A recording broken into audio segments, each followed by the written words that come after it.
Hello everybody. We're in the middle of the week and still trying to get out of the after effect of the latest installment of Yellowstone Season 4. The episode was filled with many incidents, and all of those incidents were packed with multiple reveals. It's not that Yellowstone is a thriller show. However, this season, it feels like it. First, there was the constant curiosity over who had organized the attacks on the Duttons. For almost 2 years, we have speculated who might be the ultimate bad guy of a series that is notoriously famous for not having any good guys.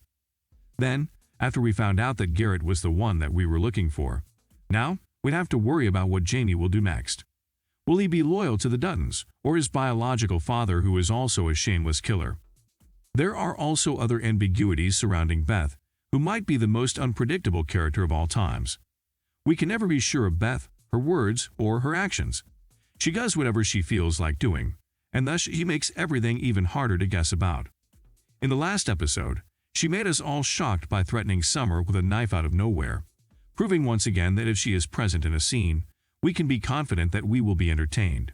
There is also the issue with the inner politics of the Yellowstone Ranch. It has become a pattern in the ranch to fight every other day, which is annoying. The division among the ranch workers is quite harsh, to the point that it even led to the firing of all the women in the ranch at once.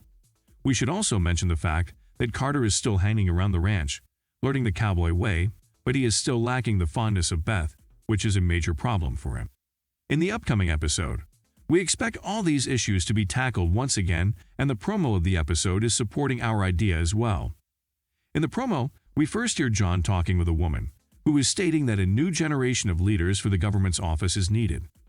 From this sentence alone, we can deduce that she is referring to the jobs of both Casey and Jamie. Both of the men were encouraged by John to participate in the state work since he was trying to have a hand in politics, since such a power might be useful for the sake of the Yellowstone Ranch. While Casey's work is benefiting the ranch to a point, Jamie's situation is a lot more complex. Since he is estranged from the family, he doesn't have any particular contribution to the ranch. Nevertheless, he claims that he is the reason why neither the Duttons nor any of the Yellowstone Ranch workers are being charged with any crimes.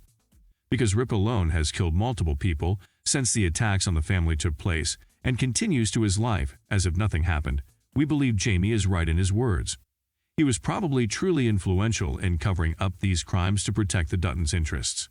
Nevertheless, we expect a change in either his or Casey's position in the next episode, and John will probably be the one who decides on both men's future. We also saw Beth in a market equities meeting. It was clear that something was threatening the land of the Yellowstone Ranch in the new project of the biggest investment company in the world. Beth intervened in, of course, questioning the land's presence on the map. In response, the market equities representative told her that this will be a true test to see where her true loyalty lies. We know that John was never a fan of Beth starting to work for market equities. The company was their enemy for decades after all, since it was targeting the land of the ranch. However, the desire for revenge was too overwhelming for Beth, and thus she couldn't resist the offer and accepted it despite her father. She let the company know that she would never work against Yellowstone, of course. Still, such a talk will not be enough for Beth to preserve a healthy balance between her work and loyalty to her family. Beth is a great businesswoman, and she knows that Yellowstone needs to be transformed to survive the 21st century. Nevertheless, we are not sure if market equities have a place in this transformation period. Regardless, it's clear that Beth will have a hard time in this episode as her beliefs will probably be shaken. We also saw Summer Higgins organizing yet another protest in front of Casey's office. It's an interesting scene since it's seen for a second that Summer and John will be good friends and lovers even. However, Beth intervened and showed Summer the real face of the Yellowstone Ranch. At that point, there was nothing redeemable about Yellowstone for Summer. Thus, she left the ranch and John behind, realizing that the political view differences are not easy to overcome. Still, we're hopeful that John will try his chance again with her, as it was obvious he was really into her. In the previous episode, he told Beth that Summer and he talked all night, but he didn't reveal the content of their conversation.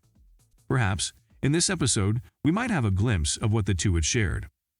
Last but not least, Teeter and other girls of the ranch are leaving Yellowstone, upon John's orders in the last episode. We are not sure what was John's aim in taking that decision, since girls were not the reason behind the fights on the ranch. Still, it seems like he was looking for a scapegoat, and Teeter and the rest of the girls were perfect candidates for it. Nevertheless, We're doubtful that such a move would bring peace to the ranch. What do you think about our predictions on the upcoming episode of Yellowstone? What are your expectations? Let us know what you think in the comments below, and don't forget to like, subscribe, and share the video. Thank you for watching. See you soon.